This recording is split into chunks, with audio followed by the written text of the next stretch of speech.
मित्रांनो, महाराष्ट्रातली जनता परेशान आहे.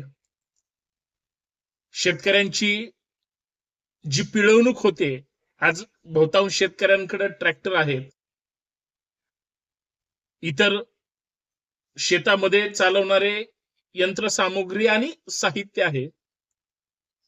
एका बाजूला शेतातली कामं करायची गाड्यातल्या लोकांना, आणि दुसऱ्या बाजूला इंधनाचा तुटवडा केला जातोय. सरकार फेल आहे की फेल सरकारच्या हातात राज्याची सूत्र आहेत, देशाची सूत्र आहेत.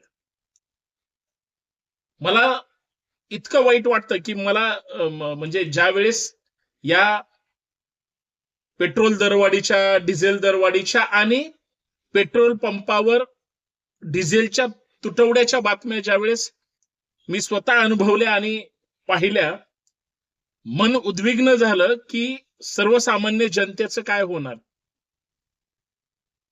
सत्ताधाऱ्यांनी जे काही छापायचं होतं, लुटायचं होतं, लोकांना वेठीस धरायचं होतं, देशाची अर्थव्यवस्था उद्ध्वस्त करून टाकायची होती, देशाला अडचणीत आणायचं होतं, देशाची आर्थिक घडी विस्कटून टाकायची होती. सत्ताधारी त्याच्यामध्ये यशस्वी झाले कारण ते शुद्ध निष्क्रिय ठरले, लक्षात घ्या. पण दुसऱ्या बाजूला मात्र या महाराष्ट्रासह देशामध्ये सर्वसामान्य माणसांनी काय घोडं मारलंय. आज तुम्ही तुमच्या स्वतःच्या गाडीत पेट्रोल डिझेल टाकायला पेट्रोल पंपावर जा. टू व्हीलर असेल तर 200-400 रुपयाच्या वर पेट्रोल द्यायला तयार नाहीत. पेट्रोल डिझेल 4 चाकी गाडीमध्ये टाकायचं असेल तर 1000 रुपयाच्या वर द्यायला तयार नाहीत. आणि तिकडं शेतामध्ये कुणाची नांगरणी सुरू आहे, काही दिवसांनी पेरणी सुरू होईल, शेतं चांगली करून घ्यायचेत, शेतातलं धान्य मार्केटला किंवा घरी गावाकडे आणायचंय, आणि गाडीमध्ये टाकायला डिझेल नाही. गाडी शेतातून पेट्रोल पंपावर आणण्यापर्यंत सुद्धा त्याला त्याच्या गाडीत तेल नाहीये. बर, हे सगळं तो संकट झेलतोय, सहन करतोय. पेट्रोलच्या किमती वाढल्या, दररोज वाढतायत, डिझेलच्या किमती वाढतायत, सीएनजी वाढलंय. प्रधानमंत्र्यांनी सांगितलं की तुम्ही सोनं खरेदी करूच नका, धोंड्याचा महिना सुरू आहे. काय जावयांची सध्या परिस्थिती असेल हे जावई आणि सासू सासरे जाणू. ते म्हणले खत बिबयाने, खत आपण फार तर त्याची सुद्धा सरकारनं काय अवस्था करून टाकली. रासायनिक खतं घेऊ नका म्हणले. म्हणजे डीएपी आहेत. खरं तर सरकारनं शेतकऱ्यांना जी खतं पुरवणं अपेक्षित आहे त्यांचं आज काय परिस्थिती, आणि जे 400-450 रुपयाला खताचं पोतं यायचं आज ते 850-900 रुपयापर्यंत गेलेलं आहे. कित्येक जण आता साठा करून ठेवतील, दुकानदार शेतकऱ्यांना लुटतील, आणि जी पिळवणूक आता पेट्रोल पंपावर सर्वसामान्य लोकांची चालू आहे, सगळीकडून सामान्य माणूस पिळला जातोय. मुख्यमंत्री गप्प आहेत, प्रधानमंत्री परदेशात इतर महिला प्रधानमंत्र्यांच्या सोबत मेलेडी खाओ खुद जान जाओ म्हणतायत. अरे काय चाललंय इथं. काही लोकांच्या घरात चूल पेटवायची म्हणलं तरी परेशानी आहे. त्याच घरामध्ये तुम्ही भाजीत तेल टाकू नका म्हणताय, परदेशात फिरू नका म्हणताय, एव्ही गाड्या वापरा म्हणताय. का तर पेट्रोल डिझेल पुरवठा देशातला करू शकत नाही. आता मध्येच काल परवा छगन भुजबळ नावाचे मंत्री म्हणले आपल्याकडं 1 महिना पुरेल एवढा इंधन साठा आहे. पेट्रोल डिझेलच काय, रॉकेल सुद्धा आपल्याकडे भरमसाठ आहे.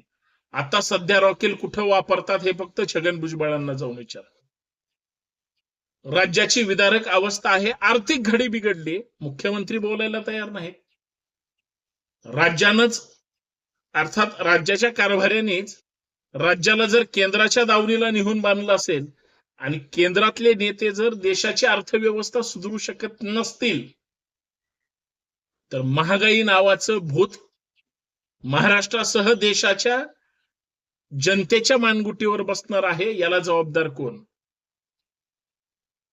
महागाईचं भूत आहे, ते जनतेच्या मानगुटीवर बसतंय. आणि याला जर कोणच रोखू शकत नसेल तर हे किती दुर्दैव आहे. पेट्रोल पंपावर लोक गाड्या एका रांगेमध्ये पूर्वी ठेवायचे, तुम्ही ऐकलं असेल. किंवा आताही आपण पेट्रोल पंपावर आपल्या गाड्या घेऊनच रांगेत थांबतो. म्हणजे पेट्रोलची असेल तर पेट्रोलच्या रांगेत, डिझेलची असेल तर डिझेलच्या रांगेत, सीएनजी असेल सीएनजीच्या रांगेत. तुम्ही ग्रामीण भागात जा, त्या वाशिमला लोकांनी जे पेट्रोल पंपावर जे मोठे मोठे कॅन्स, बॅरल्स घेऊन रांगेमध्ये उभे असतात होते, आणि तिथं अचानक तुटवडा जाणवला. लोकांनी पुढे घुसण्याच्या नादामध्ये एकमेकांना त्या कॅन्डानी मारामारी केली. कॅनमध्ये साधारणतः 25-30 लिटर जे काय असेल ते घेऊन जाऊन पुढच्या 2-4 दिवसाचं ते काम भागवू शकत होते. आज काय केलं सरकारने? आज बऱ्याच पेट्रोल पंपावर पेट्रोल, डिझेल आणि इतर इंधनाच्या तुटवड्यामुळं लोकांनी रांगेमध्ये सगळे कॅन ठेवलेत. लोक साईडला बसलेत, अजून गाडी यायला तयार नाही. मी स्वतः पेट्रोल भरायला गेलो. मी काल सोलापूर हायवे वरून पुण्यामध्ये येत होतो. 3 पेट्रोल पंपावर मी गाडी घेऊन गेलो पेट्रोल गाडीत टाकण्यासाठी. ते म्हणले 1,000चं लिमिट आहे. म्हणलं हे का तुटवडा सुरू आहे? ते म्हणले गाडीच यायला तयार नाही. 3 दिवस झालं गाडी ऑर्डर दिली, आलेलीच नाही म्हणे. माझ्या एका पेट्रोल पंप मालकाला मी सहज विचारलं काय परिस्थिती आहे. पुणे शहर जिल्हा धरूया, पुण्यातले म्हणे 80% पेट्रोल पंप सध्या बंद आहेत. म्हणजे गाड्याच त्यांच्यापर्यंत पोहोचत नाहीत. आणि ज्यांच्याकडे आहे ते कमी प्रमाणात लोकांमध्ये देत आहे. मी मगाशी सांगितलं तसं 2 व्हीलर 200-400 रुपये आणि मोठी गाडी फार तर 1000 रुपये. That's all. का राज्यातल्या आणि देशातल्या लोकांना सरकार छळतंय, पिळतंय, वेटीस धरतंय.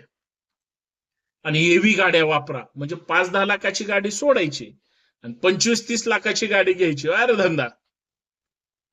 त्याच्यापेक्षा गाड्या काही दिवस न वापरल्या तर. मग तुम्ही सांगा ना की आपल्याकडं इंधन साठा नाही, काहीतरी वेगळं साकून आपल्याला लोक नावं ठेवतील, विरोधी पक्ष आपल्यावर टीका करतील, आपण देश चालवण्यात, राज्य चालवण्यात असमर्थ राहिलोय. मंत्री तर काय नुसते बुजगावणेच आहेत. आणि लोकप्रतिनिधी नेत्याच्या फक्त पुढं पुढं हुजरेगिरी करण्यात किंवा शेपटा हलवण्यात मशगूल असल्यामुळे जनतेच्या प्रश्नावर ते चकार शब्द काढत नाहीत. ही जर अवस्था महाराष्ट्राची असेल, देशाची असेल, तर देशामध्ये अशी टंचाई आज जे डिझेलची, पेट्रोलची किंवा इतर इंधनाची होईल, भविष्यात महागाई अजून वाढली आणि हे सगळे नेते देश सोडून बाहेरच फिरायला गेले किंवा लपून बसले कुठं, तर लोक इतके त्रस्त झालेले आहेत की मी शब्दात सांगू शकत नाही. आणि लोकांचा त्रास मला बघवला नाही म्हणून मी हा व्हिडिओ आपल्या समोर मांडला. हात जोडून राज्यकर्त्यांना विनंती आहे की लोकांची काळजी करा, इंधन पुरवठा सुरळीत करा. जमत नसेल तर जिथून मागवतो तिथं तुम्ही काही करा, तुम्ही राज्य करते, प्रशासनाने काहीही बोलणी करावी, पण लोकांना वेटीस धरू नका. इथं नुकसान मायबाप जनतेच्या घराघरापर्यंत अन्नधान्य पुरवणाऱ्या शेतकऱ्यांचं बऱ्यापैकी होणार आहे. आणि शेतकरी जर उद्ध्वस्त झाला, त्याचं नुकसान झालं, तर तो सांगू शकत नाही. पण तो ज्या संकटाला तोंड देतो किंवा ज्या नवजुनं करून कर्जबाजारी होतो आणि नंतर तो आत्महत्यापर्यंत पाऊल उचलतो, हे या देशाला परवडणार नाही, राज्याला परवडणार नाही. हे राज्यकर्त्यांचं फेल्युअर असू नये एवढंच मला सांगायचंय. माझं मत खरंय की खोट आहे? शेतकऱ्याचा पोरगा म्हणून मला शेतकऱ्यांची काळजी वाटली म्हणून हा व्हिडिओ बनवला. संतोष शिंदे ऑफिशियल हे आपल्या हक्काचं युट्यूब चॅनल. आपण पाहत नसाल तर प्रयत्न करा, सर्च करा, चॅनल काढा, चॅनल सबस्क्राईब करा, इतर सुद्धा व्हिडिओ पहा आणि ह्या व्हिडिओला लाईक करून कमेंट करायला विसरू नका. बेल आयकॉन प्रेस करा, नोटिफिकेशन ऑल ठेवा आणि सगळ्यात महत्वाचं, आपल्याला चांगल्या पद्धतीनं सत्ताधारी असो किंवा विरोधक असो, आपलं यांच्याशी वैर नाही, आपल्या या मातीशी आपलं नातं आहे. म्हणून चांगले व्हिडिओ दर्जेदार पद्धतीनं मांडण्यासाठी जॉईन बटन आहे, थोडा सपोर्ट पण करा, जेणेकरून आपण चांगला चेहरा बदलू शकतो. धन्यवाद. जय शिवराय.